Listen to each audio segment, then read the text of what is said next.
رسول کریم صلی اللہ علیہ وسلم نے فرمایا، کوئی شخص کسی دوسرے کے دودھ کے جانور کو مالک کی اجازت کے بغیر نہ دھوئے۔ کیا کوئی شخص یہ پسند کرے گا کہ ایک غیر شخص اس کے گودام میں پہنچ کر اس کا ذخیرہ کھولے اور وہاں سے اس کا غلہ چرا لائے؟ لوگوں کے مویشی کے تھن بھی ان کے لیے کھانے یعنی دودھ کے گودام ہیں، اس لیے انہیں بھی مالک کی اجازت کے بغیر نہ دھویا جائے۔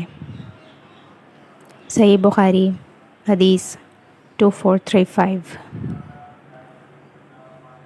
ایک یہودی نے ایک لڑکی کا سر دو پتھروں کے درمیان رکھ کر کچل دیا تھا۔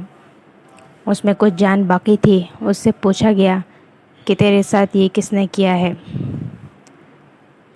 کیا فلاں نے؟ جب اس یہودی کا نام آیا تو اس نے اپنے سر سے اشارہ کیا کہ ہاں، یہودی پکڑا گیا اور اس نے بھی جرم کا اقرار کر لیا۔ نبی کریم صلی اللہ علیہ وسلم نے حکم دیا اور اس کا سر بھی دو پتھروں کے درمیان رکھ کر کچل دیا گیا۔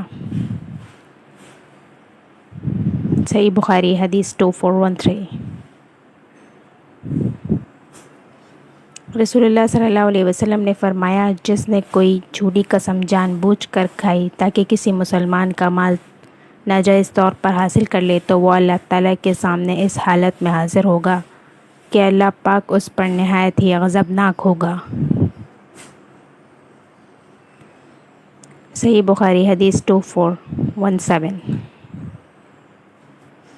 رسول کریم صلی اللہ علیہ وسلم نے فرمایا، ایک مسلمان دوسرے مسلمان کا بھائی ہے، بس اس پر ظلم نہ کرے اور نہ ظلم ہونے دے۔ جو شخص اپنے بھائی کی ضرورت پوری کرے اللہ تعالیٰ اس کی ضرورت پوری کرے گا۔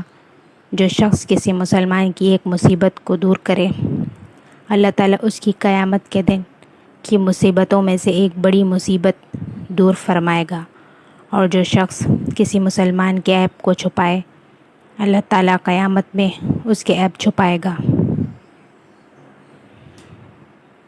صحیح بخاری حدیث 2442۔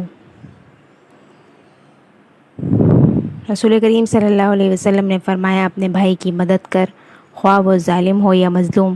صحابہ نے عرض کیا، یا رسول اللہ، ہم مظلوم کی تو مدد کر سکتے ہیں، لیکن ظالم کی مدد کس طرح کریں؟ آپ صلی اللہ علیہ وسلم نے فرمایا کہ ظلم سے اس کا ہاتھ پکڑ لو، یہی اس کی مدد ہے۔